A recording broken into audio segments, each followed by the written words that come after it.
Jawab. Warna balon apa yang meletus? Hijau.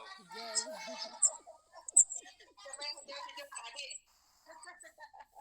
Hijau ya? Oke, Kak Adi, mengapa hijau? Sopian Bu, barusan Kang Sopian. Kang Sopian ya. Kenapa hijau? Pernah secara khusus belajar lagu balonku tidak? Ini menghafal lagu balonku tidak? Tidak kan ya? Kalau saya sih lagu balonku kok tiba-tiba nempel sampai hari ini gitu. Balonku ada 5, rupa-rupa warnanya, hijau kuning kelabu gitu ya. Mengapa itu nempel? Itu ternyata musik itu disimpan di otak kanan, makanya long term memory, ingat sampai hari ini gitu. Jadi coba pembelajaran PAI yang bisa dimusikkan, misalnya Asmaul Husna gitu ya. Asmaul Husna coba dengan nada yang indah gitu, yang anak-anak bisa tanpa disadari bahwa dia sedang menghafal gitu, sampai usia kapanpun itu nempel gitu ya. Jadi musik itu efektif ya, musik lagu itu efektif untuk mengingat sesuatu dalam long term memory ya. Emosi, kalau saya tanya teman-teman ya, coba hadirkan perasaan bahagia teman-teman saat duduk di bangku SMP. Langsung celing di sini? Langsung muncul? Kalau langsung muncul boleh anggukan kepala. Langsung kan? Saya jadi teringat, saya sendiri kan langsung gitu ya, waktu itu bermain sama teman-teman SMP ke Curug, saya orang Subang ya, ke Curug Cijalu pakai ambulan gitu ya, karena waktu itu tidak ada kendaraan, ada teman saya sendiri yang punya mobil, itu pun ambulan gitu ya, karena usia SMP ya usia begitulah, saya juga dulu bukan anak yang manis-manis gitu ya, tapi anak yang ya begitulah, yang suka main pakai ambulan. Jadi ketika ditanya apa yang menyenangkan ketika di SMP, muncul itu ambulan gitu. Kita naik ambulan nyung gitu ya. Jadi orang pada minggir gitu gara-gara lihat mobil kita ya. Ketika ditanya ya coba teman-teman ini lagi. Apa yang atau munculkan kesan atau emosi yang menyedihkan ketika teman-teman duduk di bangku SMA lah. Ada muncul anak yang saya dikepret guru gitu ya. Ya saya juga sama, ketika diminta untuk menghadirkan kesan yang kurang menyenangkan langsung muncul itu. Saat itu saya menjatuhkan diri dari mobil gitu ya, dari mobil. Saya kuliahnya di kampung begitu waktu itu ya, sekolahnya kan di SMP itu di kampung begitu. Kalau hari biasa itu kan jalan kaki gitu. Ada mobil tuh hari Sabtu, kita rame-rame kan ikut nebeng di mobil itu. Orang lain sudah turun, saya yang turun belakangan. Ketika ngeprak-ngeprak bujur mobil itu, si mobil itu semakin kencang gitu. Ya, akhirnya dalam pikiran saya kan, daripada saya diapa-apain gitu, mending menjatuhkan diri. Tiba-tiba dengan keberaniannya yang muncul begitu saja, grup saya menjatuhkan diri gitu ya. Sampai mungkin hari ini juga ada urat yang itu ya, karena dulu tidak diurut, tidak diapa-apa gitu, sampai efeknya terasa hari ini. Jadi kalau ditanya apa kesan yang menyedihkan saat kamu duduk di bangku SMP, tiba-tiba muncul itu gubrakan dari mobil gitu ya. Nah, mengapa itu bisa muncul dengan tiba-tiba, bisa hadir dengan begitu cepat? Karena yang namanya emosi itu tersimpan di otak kanan, yang long term memory. Teman-teman, ini sudah nikah semuanya? Atau ada yang masih gadis? Ada yang belum nikah, bisa saya promosikan nanti. Teman-teman, kalau saya ajak untuk, yuk coba kita kembali lagi ke masa pernikahan kita di pelaminan, langsung muncul ya. Pasti langsung senyum-senyum tuh. Kang Nur angguk-angguk, Kang Sofian senyum, Teh Imas, Teh Ebi itu apalagi. Teh Ebi udah nikah belum? Teh Ebi udah nikah belum? Belum, Bu. Oh, berarti Teh Ebi membayangkan begitu ya. Kalau kita mau membayangkan sesuatu yang real sudah terjadi, Teh Ebi mau membayangkan, oh ya Allah, kalau nanti saya di pelaminan, ada yang belum nikah juga ini selain Teh Ebi di sini? Pak Adi belum, Pak Adi. Sudah belum? Belum, Bu. Kang Adi, tuh Adi dan Ebi kan sangat dekat gitu ya. Amin. Amin ya Allah. Amin ya Allah ya rabbal alamin ya. Amin. Amin. Ya semoga cepet ya Kang Adi, Teh Ebi, Allah mudahkan. Nikah itu kan setengahnya ibadah ya. Insya Allah walaupun ada liku-likunya, tetapi pahalanya juga gede lah gitu ya. Jadi kalau saya Teh Imas ada sesuatu yang membuat di sini obatnya, nikah itu pahalanya gede, gitu ya udah dihadapi aja. Oke, kembali ke jalan yang benar. Ya, jadi yang namanya emosi, perasaan itu long term memory. Jadi artinya bagaimana anak dalam proses pembelajaran, Teneng, oh ya siap Teneng mangga. Dalam proses pembelajaran itu melibatkan emosi anak-anak. Untuk melibatkan emosi anak-anak, kita juga emosinya full gitu. Ya. Jadi kalau saya bicara soal energi ya, energi itu akan didapatkan sama dengan energi yang kita keluarkan. Ya, saya pernah ditanya dalam tim bisnis saya, kamu mau punya tim yang seperti apa? Saya bilang ya mau punya tim yang semangat, kerja keras, wah pokoknya pantang mundur, tidak pernah menyerah begitu ya. Ya kuncinya adalah mau tuh kuncinya, dia bilang begitu. Saya bilang apa kuncinya? Kamu dulu seperti itu gitu. Oh iya ya. Kalau saya semangat, pasti saya akan mendapatkan orang-orang yang semangat gitu. Kalau saya loyo, ya jangan aneh kalau dapat anak-anak atau teman-teman yang loyo gitu. Gitu ya. Jadi artinya ketika kita ingin memberikan anak-anak kita di sekolah terlibat secara emosi. Emosi itu bukan berarti marah ya. Emosi itu melibatkan perasaan. Anak-anak itu powerful dalam kelas kita dulu gitu. Kita dulu ya. Kalau saya resepnya ya. Ini Kang Hendy tidak ada ya. Jadi saya dengan kepala sekolahnya Kang Hendy itu satu tim dalam bidang tertentu hipnoterapi ya, hipnoterapi, hypnoteaching, hypnoparenting, hypnoselling begitu ya. Saya sering sharing yang berkaitan dengan hipno begitu. Nah, untuk bagaimana kita ketika mengajar itu penuh dengan emosi positif, saya sering melakukan relaksasi terlebih dahulu, hanya sebatas tarik nafas, buang nafas, sambil tadi imajinasi main gitu. Saya membayangkan Teh Ebi itu ketika di kelas senyum, membayangkan Kang Adi, Kang Anwar, Teh Imas, Kang Nur itu sumringah, terlihat bahagia begitu. Tapi saya juga menghadirkan itu dulu gitu. Saya coba menghadirkan emosi saya positif, emosi saya nyaman ketika ketemu siapapun, emosi saya penuh syukur ketika kondisi apapun begitu. Ya jadi intinya kita hadirkan dulu emosi yang positif ketika kita akan berhadapan dengan anak-anak. Ya, karena itu emosi yang positif, emosi itu tersimpan di long term memory, mau positif maupun tidak positif. Ya, artinya karena itu long term memory, otomatis yang harus kita hadirkan adalah emosi yang positif. Nah, ya, cara menyapa anak kan libatkan perasaan. Ya, Adek, bisa tolong ambilkan buku ibu. Ada feeling tidak, ada perasaan yang positif tidak. Saya pikir ya Allah anak mengambilkan, tapi mungkin tidak ada nilai tambah yang lain, misalnya nilai ikhlas, nilai senang, begitu ya. Ya. Tapi kalau kita coba mau minta tolong itu kan, ini ya teman-teman ya, mungkin yang sudah terlibat di sekolah, biasakan dengan kata-kata, dibiasakan dengan tolong dong, minta tolong ibu, terima kasih, maaf ya ibu mengganggu, maaf ya, tiga kata itu. Saya pikir kalau itu bisa membantu kita untuk menghadirkan emosi yang baik.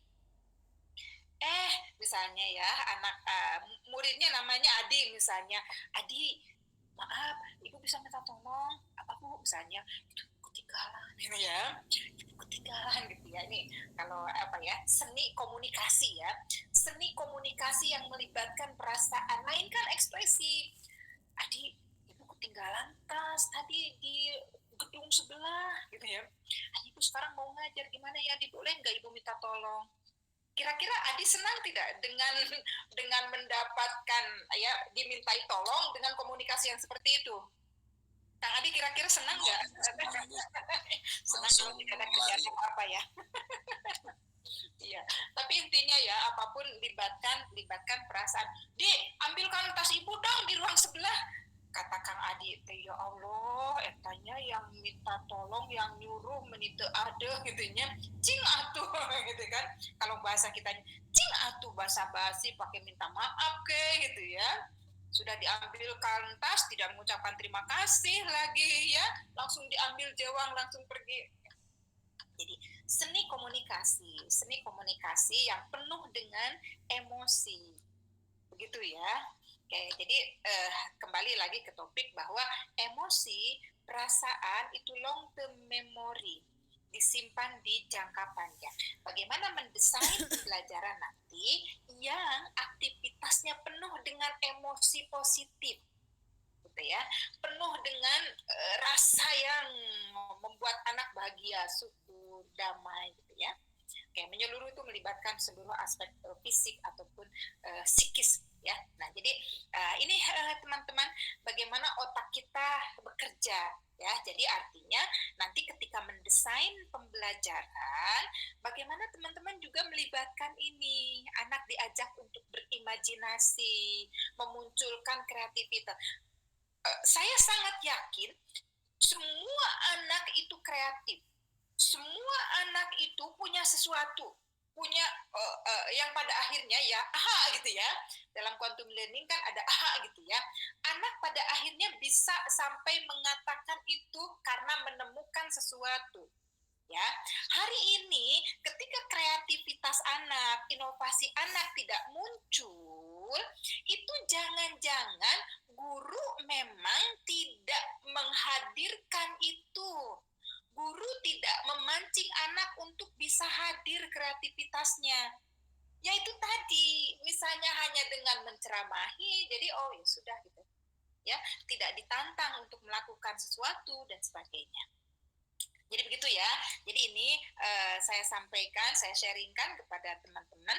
Mudah-mudahan ini menjadi pengaya teman-teman untuk nanti saat mendesain materi ya, saat mendesain RPP misalnya ya, atau lembar kerja, mengakomodasi ini dalam kegiatan pembelajaran ya, kegiatan intinya atau di langkah-langkah pembelajaran ini masuk pada desain pembelajaran sehingga pembelajaran itu betul-betul pembelajaran aktif yang memberikan makna yang penuh untuk anak-anak kita ya, bukan hanya skillnya tapi rasa dan keterampilannya muncul. Oh gitu ya, oh iya ya gitu. Kalau anak sudah oh iya ya berarti hatinya sudah tersentuh.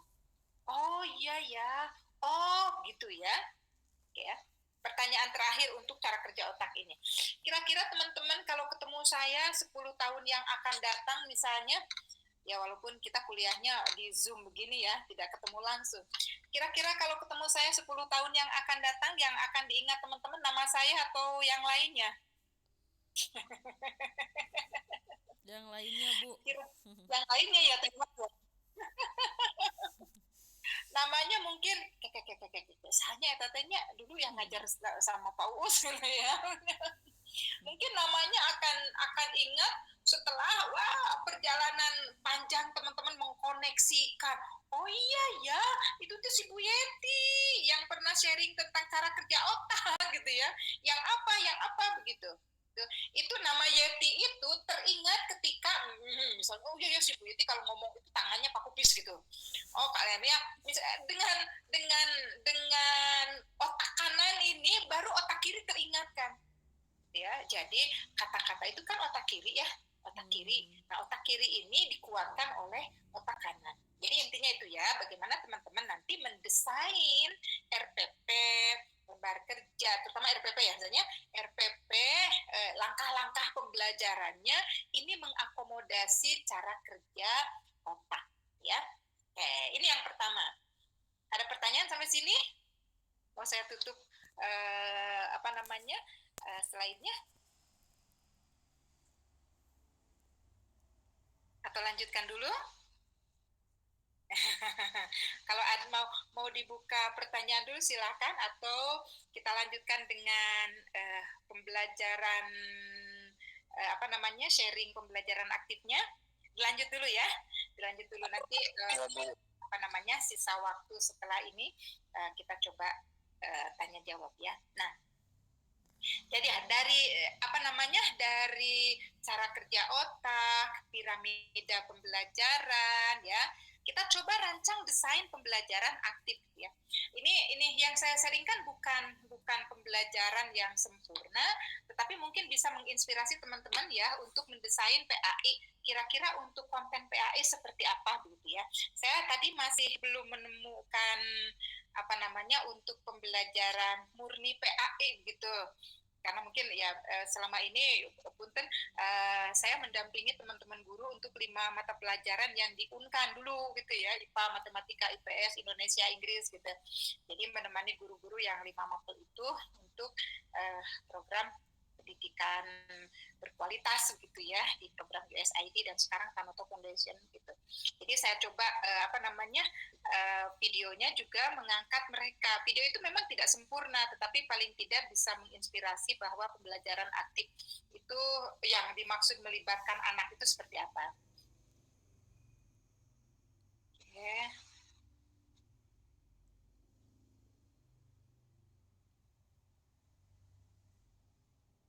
Oh, ini lagi. Nah, ini ya.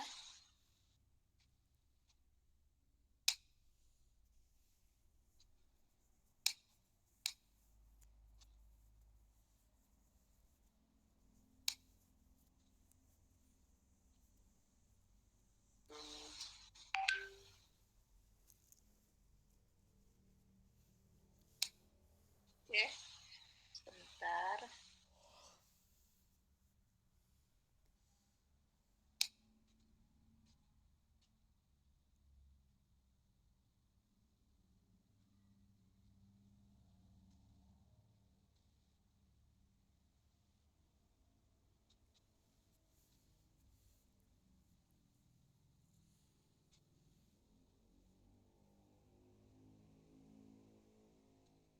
Pembelajaran aktif ya, kira-kira ini salah satu atau beberapa hal yang melatar belakangi mengapa pembelajaran aktif itu harus dilakukan, menjadi pilihan utama dalam proses pembelajaran ya, bahwa salah satu tujuan pembelajaran adalah mengembangkan potensi siswa. Pendekatan pembelajaran yang dapat mengembangkan potensi siswa salah satunya adalah pendekatan pembelajaran aktif. Nah, guru sangat perlu memiliki pemahaman yang baik tentang pendekatan ini untuk mendukung peran penting mereka dalam mengembangkan potensi ini. Ya, nah di kegiatan ini kita akan mencoba mengenal unsur pembelajaran aktif, kemudian mengidentifikasi contoh kegiatan pembelajaran aktif dari setiap unsur yang akan kita lihat nanti ya. Oke, sekarang teman-teman akan menonton video. Tadi saya ulangi lagi ya, videonya tidak fokus pada video pembelajaran PAI, tapi teman-teman nanti lihat unsur pembelajaran aktif yang muncul ya. Jadi dari video yang akan tayang, apa saja kegiatan pembelajaran yang menunjukkan pembelajaran aktif. Jadi teman-teman siapkan catatan ya, siapkan catatan, nanti kita akan brainstorming dari video tersebut. Jadi apa saja kegiatan pembelajaran dalam video yang akan tayang yang menunjukkan pembelajaran aktif. Tulis di buku ibu bapak masing-masing ya. Sudah siap ya? Kita akan nonton video ini.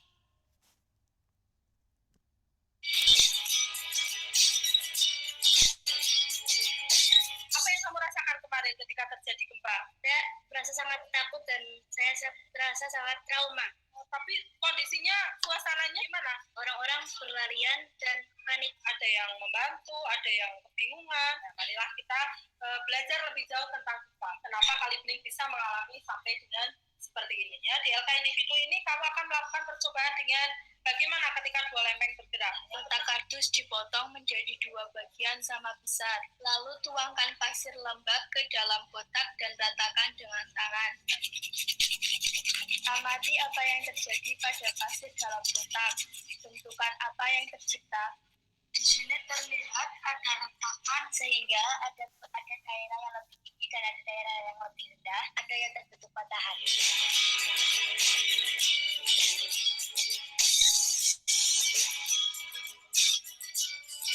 Siapa yang akan presentasi di kelompok ini? Saya Ya. ketika 2 lempeng saling menjauh akan terbentuk jurang, palung laut, dan juga ada retakan. Dan ketika pasir diratakan lalu ditabrakkan kembali lempengnya akan terbentuknya gundukan dan ada permukaan tanah yang lebih tinggi dan juga ada yang lebih rendah. Setelah kalian melakukan percobaan, kemudian melakukan presentasi dalam kelompok, selanjutnya kita akan memperagakan 4 lempeng sekaligus. Nanti langkah kerjanya, ikuti langkah kerja sesuai dengan lembar kerja sebelum ditarik dan ketika dilepaskan, apa yang terjadi dengan permukaan bumi.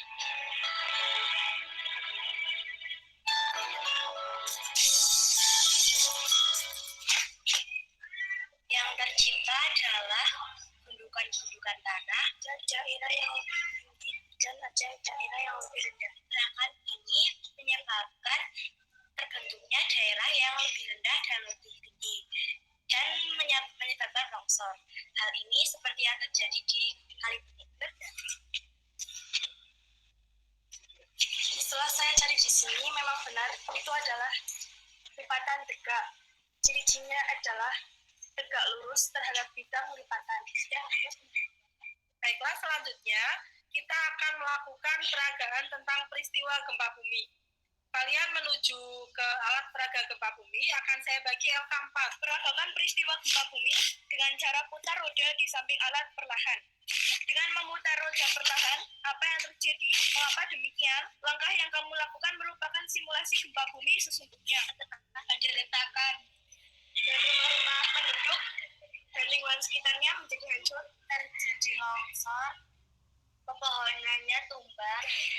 Bagian sini akan terjadi gundukan. Setelah semua kegiatan kita lakukan, mulai dari tabrakan 2 lempeng, 4 lempeng, patahan lipatan, kemudian demonstrasi earthquake-nya, silahkan kamu lakukan kegiatan akhir. Kita akan melakukan pembuatan literasi informasi, yaitu apa yang kamu lakukan kalau mengalami gempa, kemudian apa saranmu pada pemerintah. Mari kita gunakan software menemu galing kita, gunakan HP-mu untuk menulis dengan mulut. Waktunya 15 menit. Seperti halnya getaran gempa kuat yang terjadi di wilayah Kali Bening pada hari Rabu 18 April 2018 sekitar pukul 10 waktu Indonesia Barat, sehingga menyebabkan masyarakat harus mengungsi adalah 1. Menyediakan stok makanan. 2. Membuat daerah penampungan sementara. 3. Menyediakan obat-obatan. 4. Baiklah anak-anak, sekarang waktunya untuk presentasi. Nanti ada kelompok yang maju untuk membalik hasil tulisannya, kita dengarkan, kemudian nanti silakan kamu ajukan pertanyaan. Mari kita dengarkan bersama. Potensi gempa bumi di Indonesia dapat dibilang sangat tinggi. Karena Indonesia merupakan daerah pertemuan 3 lempeng Indo-Australia, Malaysia, dan lempeng Pasifik. Petugas dibantu para relawan dari luar kota untuk mengevakuasi korban. Kami dibawa ke pos bencana alam yang sudah disediakan. Saya mau bertanya, di Kali Bening terjadi gempa dalam waktu yang sebentar dan gempanya dangkal. Tetapi mengapa mengakibatkan kerusakan lingkungan yang parah? Daerah Kali Bening ada pada cekungan di sini, dan batuan Plutonya sangat dekat dengan kerak bumi, sehingga apabila ada penyusupan magma, daerahnya akan bergetar dan kerusakannya lebih parah daripada daerah yang di sini. Untuk pelajaran kita hari ini, sistem pernapasan pada manusia, silakan memasukkan abunya ke dalam gelas air. Silakan dipilih semuanya dan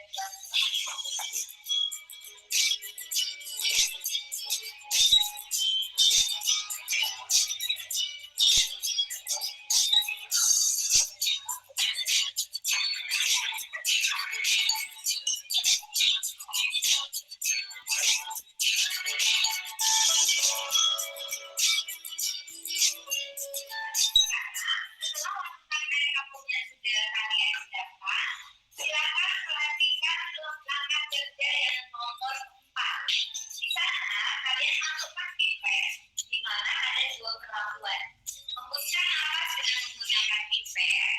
Yang pertama di atas permukaan air, dan yang kedua kamu hembuskan di dalam saluran air sabun.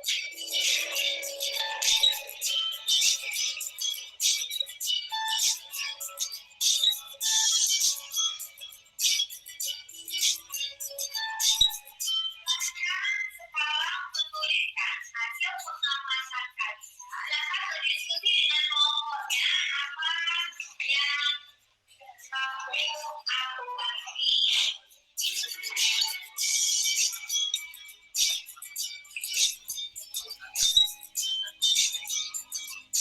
Sekarang dikeluarkan bisa dari salah satu kelompok untuk mempresentasikan hasil yang sudah diselesaikan. Hasil percobaan ketika kita meniup di atas permukaan air itu tidak turun, dan sebaliknya ketika kita meniupnya di dalam air itu akan turun. Jadi kesimpulan dari praktik kita tadi adalah pernapasan manusia menghasilkan CO2 dari kalsium hidroksida menjadi kalsium karbonat. Sekian dari saya, terima kasih.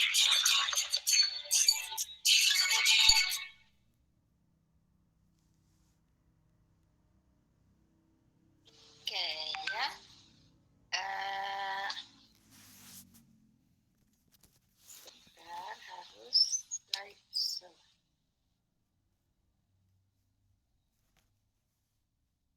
Apa ya muncul? Sebentar ya.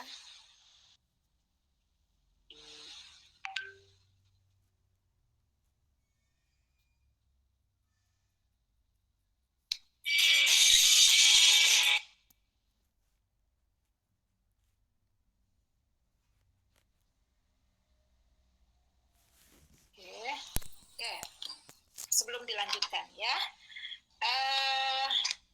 teman-teman pasti sudah mencatat apa yang barusan tampak dari video, gitu ya.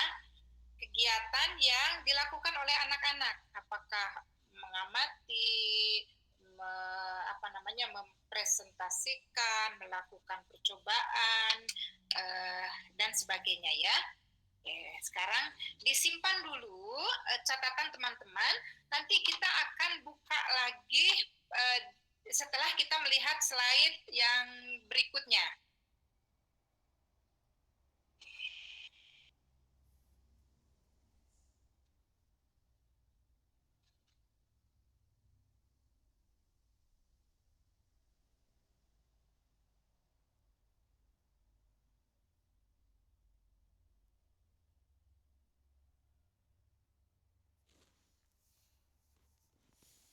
Saya slide show-kan ya. Oke. Kita masuk ke slide yang mengenal unsur pembelajaran aktif. Oke, ya. Teman-teman ketika melihat foto ini, kira-kira mereka atau siswa-siswi sedang melakukan apa, anak-anak? Boleh dibuka suaranya. Mereka Uji coba, Bu. Uji coba ya. Sedang melakukan uji coba. Oke. Sepakat semuanya sedang uji coba? Oke, ya kita lihat sekarang mereka sedang uji coba. Artinya mereka sedang doing, melakukan sesuatu, melakukan kegiatan. Oke. Foto kedua. Foto kedua kira-kira mereka atau anak-anak sedang apa? Membenarkan apakah uji cobanya benar. Berhasil, Bu. Oke. Ya. Oke, mereka sedang ini ya, sedang mengamati ya. Mereka sedang observasi, sedang mengamati. Nah, melakukan, mengamati, itu kita masukkan ke dalam kelompok mengalami. Jadi dua foto ini anak-anak mengalami?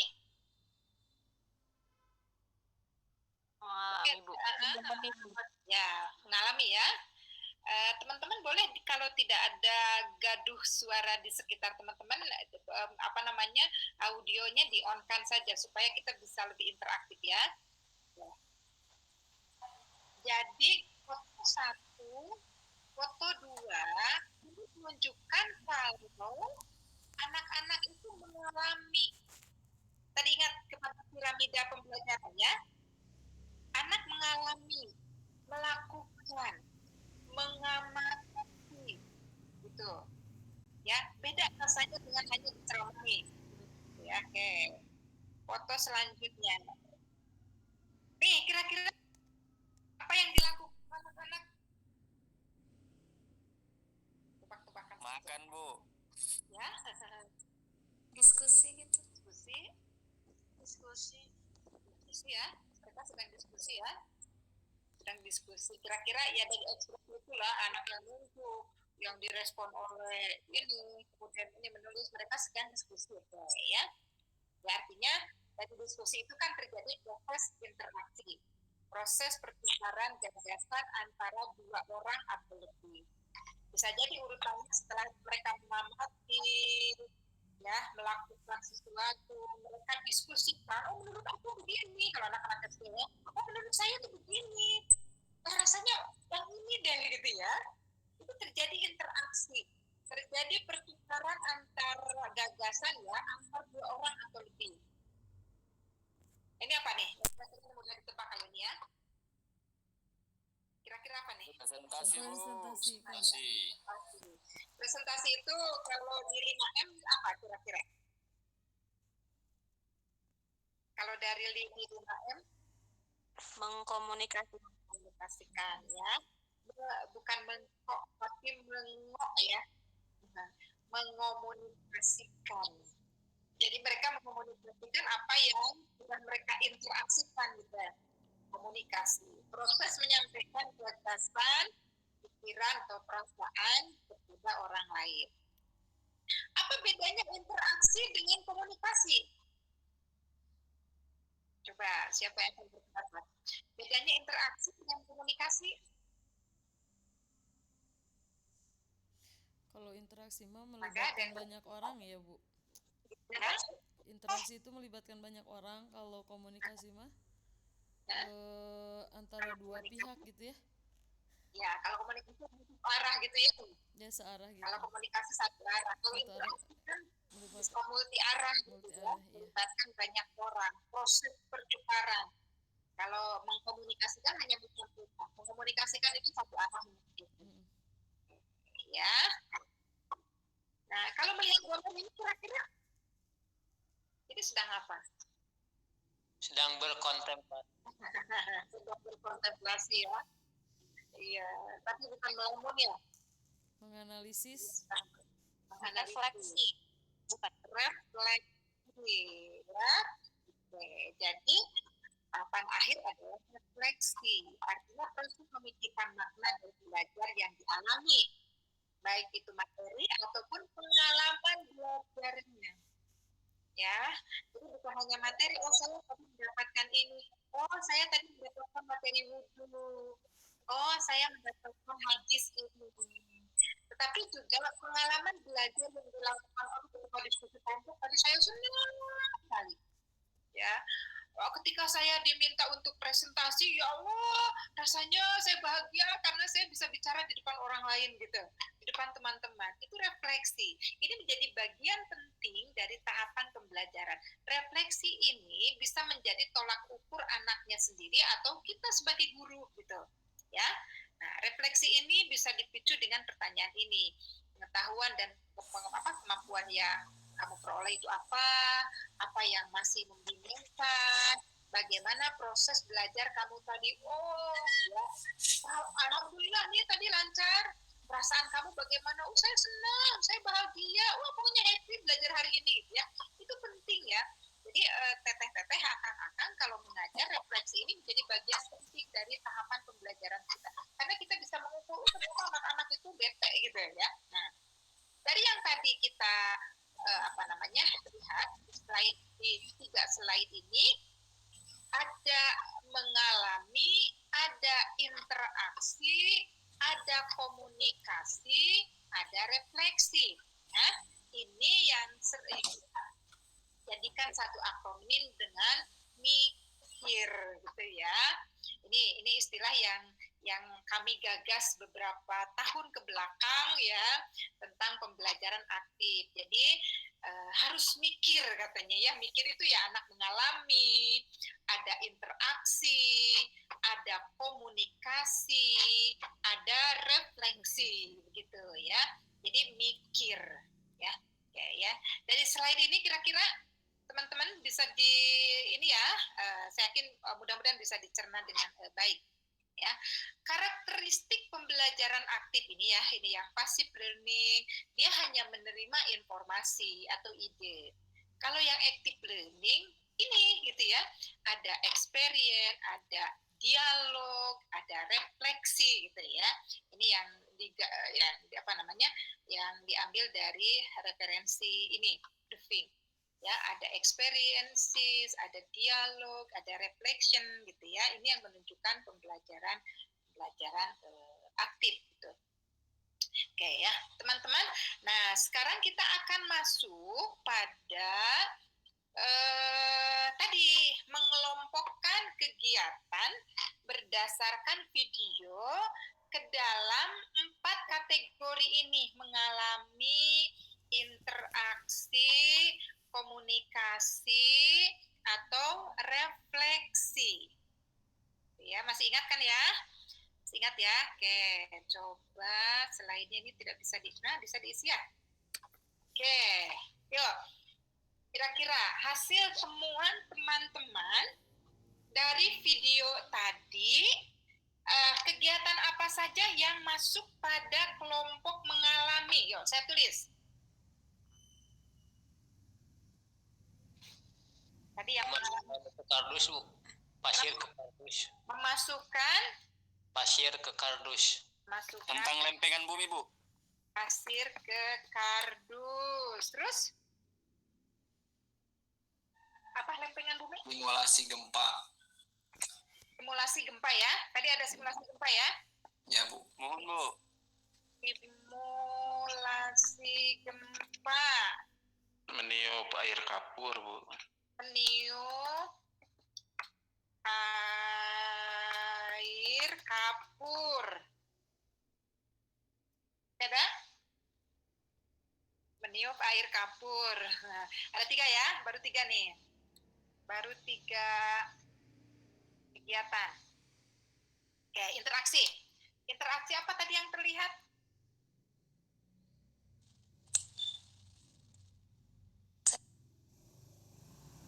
Ya. Tadi sebelum presentasinya mereka mendiskusikan terlebih dahulu, Bu.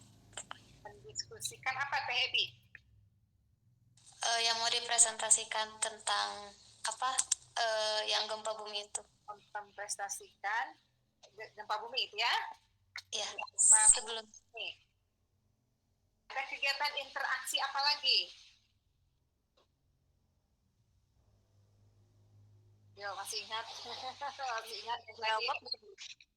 Tanya jawab antar siswa pas presentasi. Tanya jawab antar siswa. Oke? Iya. Masih ada yang merupakan kegiatan interaksi? Ayo, coba diingat-ingat lagi. Tadi ada interaksi apa di antara temannya, teman dengan gurunya?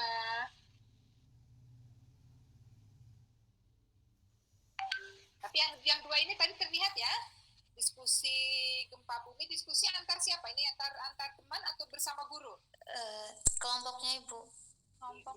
Diskusi kelompok ya, diskusi dalam kelompoknya. Oke. Tadi ada anak Apa yang terlihat itu, tadi? Bu, ada yang Merupakan mengajukan kegiatan pertanyaan. Komunikasi. Guru memperhatikan Ibu Teh Novi, suaranya ini guru memberitahukan tentang peristiwa gempa bumi kepada siswa. peristiwa gempa bumi gitu ya. Guru memberitahu peristiwa gempa bumi. Oke, komunikasi dari guru. Yang siswanya tadi apa yang terlihat sebagai unsur komunikasi yang dilakukan? Presentasi. Ada presentasi tadi? Udah. Ada. Presentasi siswa ya tentang gempa bumi gitu. Ya, tadi ada anak yang bertanya Bu tentang gempa bumi kalau nggak salah ya. Jadi ada anak yang Bertanya bertanya tentang tentang gempa bumi apa tadi itu tuh? kalau bertanya di komunikasi atau di interaksi kira-kira Bima? Eh, di komunikasi Bu, karena tadi menanyakannya ke kelompok yang lainnya kalau nggak salah Bu. Bima kecil suaranya teh. Ke komunikasi karena tadi si anak yang bertanya itu kepada kelompok yang ini ya. Kalau nggak Bertanya salah. pada kelompok lain begitu. Iya, Tadi ada pertanyaan antar kelompok begitu. iya. Oke, itu komunikasi atau interaksi? Komunikasi Bu. Interaksi. Interaksi ya. Interaksi atau masuk ke presentasi, relasi komunikasi. Interaksi. Masuk Interaksi karena menjawabnya. interaksi. Oh iya. Bedanya kalau komunikasi satu arah gitu ya. Kalau interaksi itu ada timbal balik begitu. Jadi kalau tanya jawab masuknya ke Interaksi. interaksi ya. Jadi tanya jawab, diskusi itu masuknya ke interaksi. Komunikasi itu rata-rata ya anak mempresentasikan gitu ya. Jadi pada mempresentasikannya.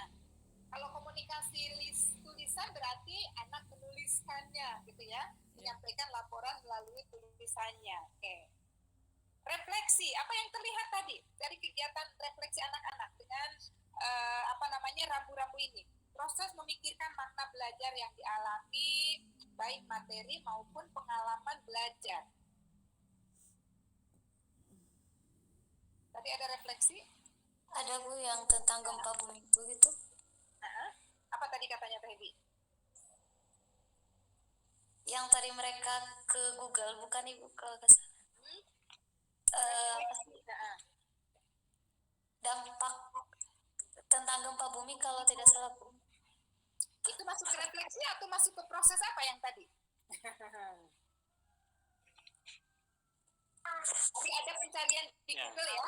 Ada pencarian di Google tentang dampak. Itu masuk ke mana? Masuk ke refleksi atau masuk ke kegiatan lain? Mengalami Masuk ke mengalami ya. Tadi Bu mungkin yang refleksi yang itu Bu pernafasan kita menghasilkan CO2 sehingga kita ketika ditiupkan menjadi kalsium karbonat. Itu refleksi Kang Karim, Kang Nur. Mungkin gitu Bu. Nggak apa-apa, kita masih bermungkin-mungkin ya. Menurut Kang Nur tadi meniupkan apa begitu ya, itu termasuk kegiatan refleksi. Kira-kira refleksi atau kegiatan yang lain? mengalami Ya. Pas kesimpulannya Bu, maksudnya bukan pas niupnya. Jadi ada sesi tadi kesimpulannya bahwa ternyata sistem pernafasan kita menghasilkan CO2 gitu. Ya. Oke ya. Menyampaikan kesimpulan tentang sistem pernapasan menghasilkan CO2. Oh, ternyata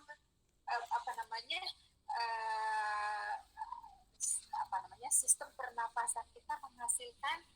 Kalau seperti itu masuk refleksi atau masuk ke mengalami? Kalau menyimpulkan tentang sistem titik-titik masuk ke refleksi atau mengalami? Refleksi Bu. Masuk Sepertinya. ke refleksi. Betul Kang Rohim, tidak sepertinya ya? Oh, mohon Bu. Masih ada keraguan di dalamnya Bu. Sekarang sudah yakin ya? Sudah yakin sekarang ya? Kalau menyampaikan kesimpulan tentang itu ya, ternyata sistem pernapasan itu titik-titik itu masuk ke refleksi. Kalau anak meniupkan titik-titik itu masuk pada apa? Kegiatan apa? Mengalami.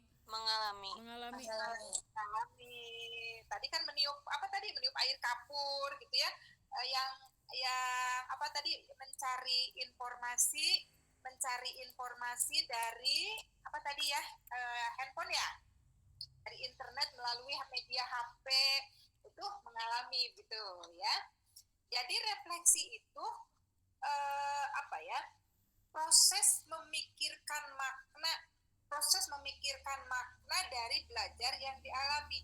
Oh gitu ya, kalau bahasa kitanya ya, oh ternyata sistem gitu ya, itu kan kesimpulan anak ya tentang hasil pembelajaran tadi.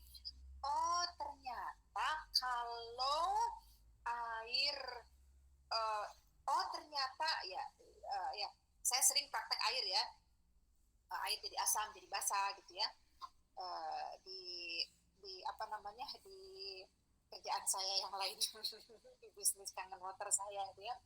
Jadi air itu kan macam-macam. Oh ternyata air itu walaupun sama beningnya, ternyata kandungannya beda. Refleksi bukan itu? Oh ternyata air itu walaupun sama, ya ternyata kandungannya bisa beda. Refleksi atau mengalami? Refleksi, Bu. Refleksi. Ya.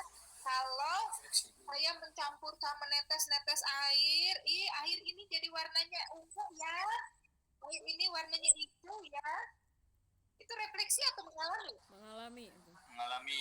Oke ya.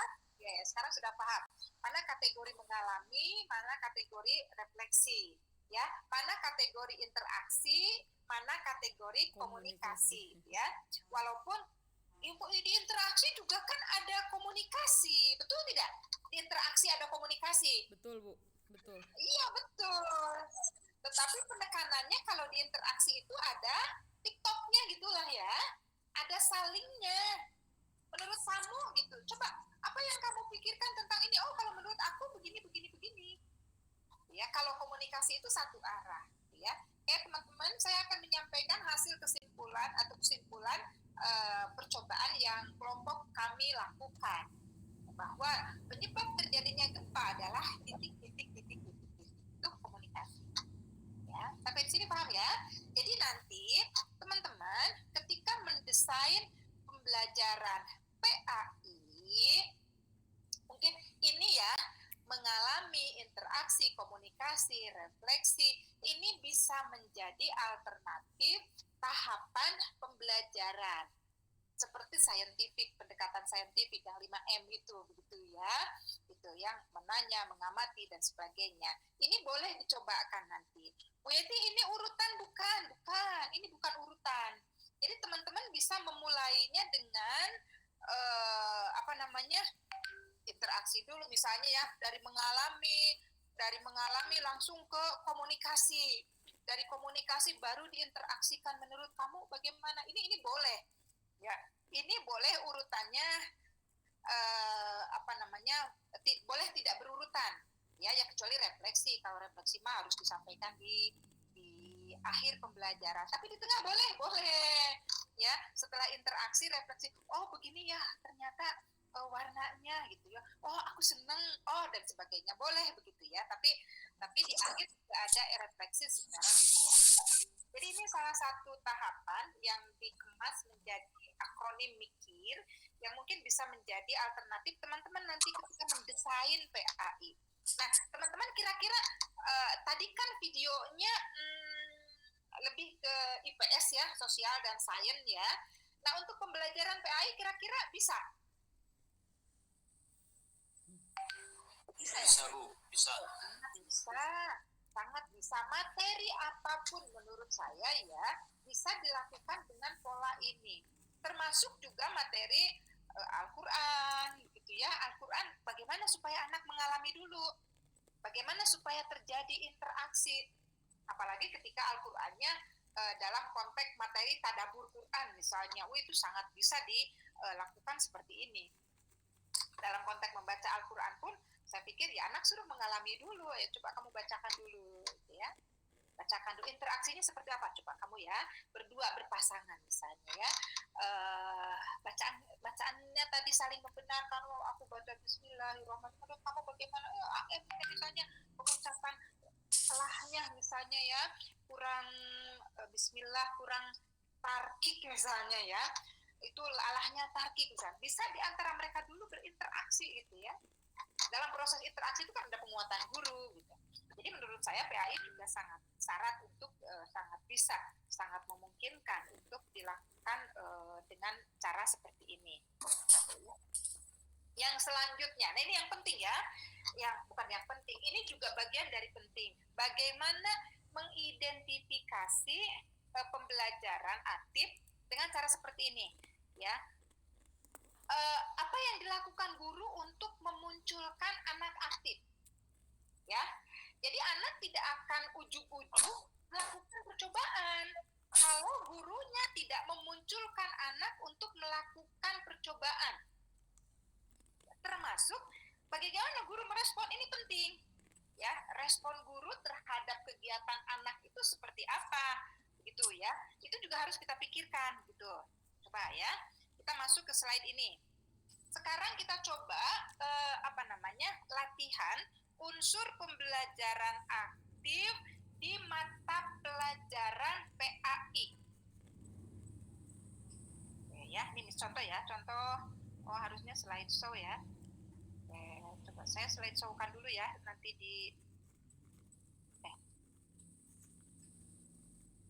saya slideshow-kan dulu supaya bisa melihat contoh. Nah, ya, di materi IPA misalnya ya, mengamati tumbuhan dikotil dan monokotil, ya. Mengalaminya, apa yang dilakukan guru untuk memunculkan siswa melakukan itu misalnya hanya dengan mengajukan pertanyaan. Apa saja persamaan dan perbedaan dikotil dan monokotil ini bisa dijawab ketika anak melakukan pengamatan.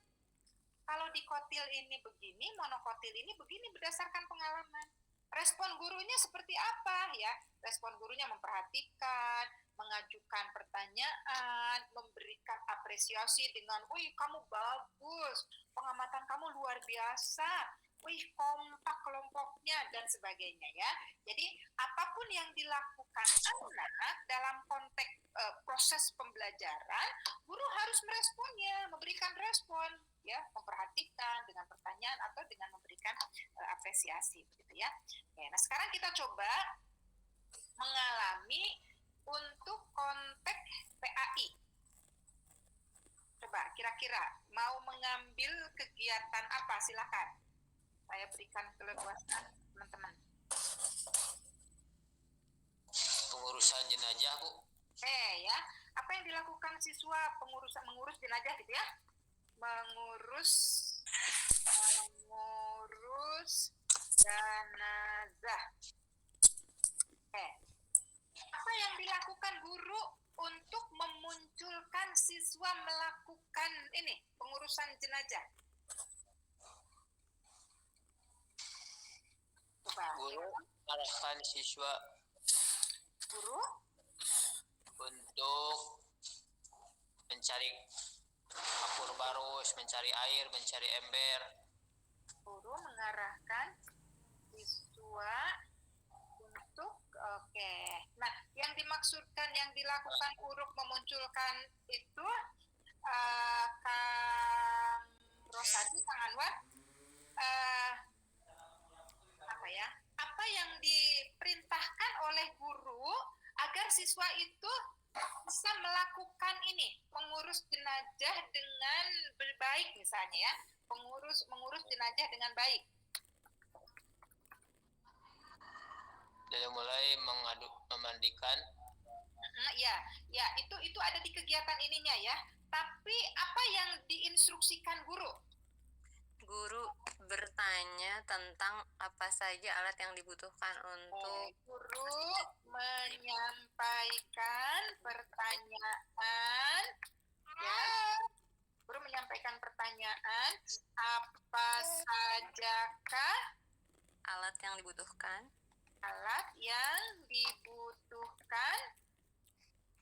untuk mengurus jenazah. Saat mengurus jenazah. Yuk, Kang Anwar, apa lagi? Ini satu, guru melakukan ini. Kan nanti anak-anak akan, oh ya, berarti kita harus menyiapkan ini ya. Ya. Atau misalnya lebih spesifik ya, mengurus jenazah itu kan ada mulai dari apa? Mulai dari memandikan kan ya?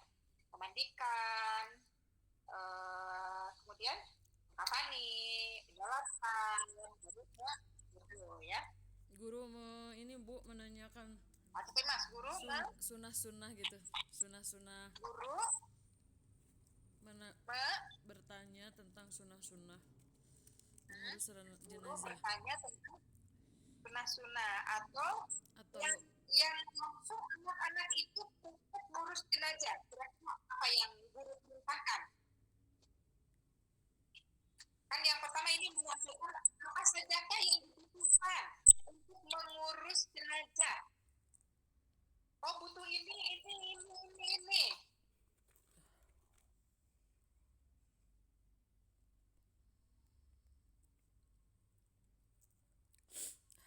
Oh, apa lagi? Jelajah dulu Bu, Ya, apa Kang Anwar? Guru? lebih spesifik ya ke memandikan dulu. Oh gitu, mengurus jenazah, memandikan ya, gitu ya, sini ya. Mohon. Siswa, apa yang dilakukan siswa? Memandikan jenazah dengan baik. Apa saja alat yang dibutuhkan saat memandikan jenazah? Berarti gini ya, Teh Neng ya, memandikan jenazah. Oh, harus ada air, kapur barus, apa gitu ya. Guru yang selanjutnya, guru meminta siswa menyiapkan jenazahnya Bu. Kenapa? Menyiapkan Apa itu tuh, apa alat jenazah bukan ya jenazahnya Praktikan. gitu, patung manusia. Mas kecil suaranya ya? Kecil ya Bu. Halo, Ya, halo sok aja. ada Bu, suaranya ada. Ya, ada. Menyiapkan ini guru mengarahkan siswa untuk menyiapkan patung jenazah. Mengarahkan siswa untuk menyiapkan jenazah, patung gitu ya Bu, patung ya. Guru mengarahkan siswa untuk menyiapkan patung. Ini ceritanya praktik ya, jadi lebih spesifik. Ceritanya anak sudah beri teori tentang memandikan jenazah. Jadi mengalaminya praktik memandikan jenazah dengan baik. Ya. Oke, setelah ini kira-kira apa lagi yang dilakukan guru? Guru setelah ini pastinya Guru mengarahkan siswa. Guru mengarahkan siswa untuk melakukan atau mendemonstrasikan cara memandikan jenazah yang baik dan benar. Menyimulasikan dengan mempraktikkan sama nggak? Cara memandikan Jenazah dengan baik dan benar. Jenazah dengan baik dan benar. Nah, kalau instruksi gurunya seperti ini, harusnya hitam ya tulisannya. Nah, gitu ya. Kalau instruksi guru seperti ini, kira-kira anak jelas tidak melakukannya? Ayo anak-anak, misalnya ya, coba apa saja alat yang harus dibutuhkan saat memandikan jenazah? Oh, anak itu kan mendata. Oh, butuh ember, butuh air, butuh kapur barus, butuh apa ya? Keranda buat memandikan. Oh enggak, kalau saya di kampung misalnya ya, anak-anak kan mungkin beragam pengalaman. Kalau di kampung saya dulu suka melihat ada yang pakai bantalan pelapah pisang misalnya ya. Di kota masih ada enggak ya yang pakai pelapah pisang ya? Gitu. Nah, dari sini juga nanti akan terjadi diskusi. Oh ya harus ada ini ya, ada ini ya, ada ini gitu ya. Oke, terus guru mengarahkan tadi katanya harus ada patungnya dulu ya, atau jangan diminta salah seorang anak untuk jadi jangan ngeri ya. Gitu. Guru mengarahkan siswa untuk menyimulasikan. Kayak sekarang kalian praktikan bagaimana cara memandikan jenazah. Ya, jadi pertanyaan atau instruksi guru itu jelas sehingga anak bisa mengikuti tahapan itu dengan baik begitu. Ya, nah respon gurunya kira-kira seperti apa? Merespon guru supaya anak bisa dengan ya merespon guru terhadap apa yang dikerjakan anak dalam melaksanakan instruksi guru ini. Kira-kira bagaimana guru merespon? Guru mendengarkan respon siswa, Mendengarkan, mencatat kalau ada yang dicatat. mendengarkan apa Tenus? Mendengarkan respon siswa, mengamati. Respon siswa ini, kemudian mengamati, mencatat, data dilakukan siswa gitu ya. Apa lagi? mengoreksi dan kalau mengoreksi berarti ada hal yang keliru gitu ya. Mengoreksi apa ya? Mengoreksi ya lanjutkan teknik mengoreksi kekeliruan yang muncul begitu ya. ya bisa Bu. Nah, kira-kira begitu ya, nanti bahasanya dihaluskan. Mengoreksi kekeliruan yang muncul. meluruskan Lagi nih, kayak satu lagi. meluruskan Bu, Apresiasi, Ya, meluruskan. mengapresiasi dengan cara apa? Dengan cara apa ya? Mengapresiasi dengan cara biar jelas, biar real, biar operasional. Mengapresiasi dengan cara memberikan apa? Kata-kata positif. Kata positif atau pujian gitu ya. Positif atau pujian. Teman-teman juga suka kan kalau dipuji kan, wih Kang Sofian itu keren, tanpa disadari kan hidungnya mau terbang begitu ya. Anak-anak juga sama kan, wih ternyata ini kelas PAI, reguler AI itu hebat-hebat, luar biasa, itu pasti ada perasaan bangga. Dan perasaan bangga itu yang memunculkan adrenalin bahagia begitu kan ya, yang memunculkan rasa bahagia gitu ya. Jadi pujian itu sangat penting. Mengapresiasi dengan memberikan kata-kata yang positif atau pujian atau ya bisa jadi hadiah dalam bentuk apa itu mangga lah ya.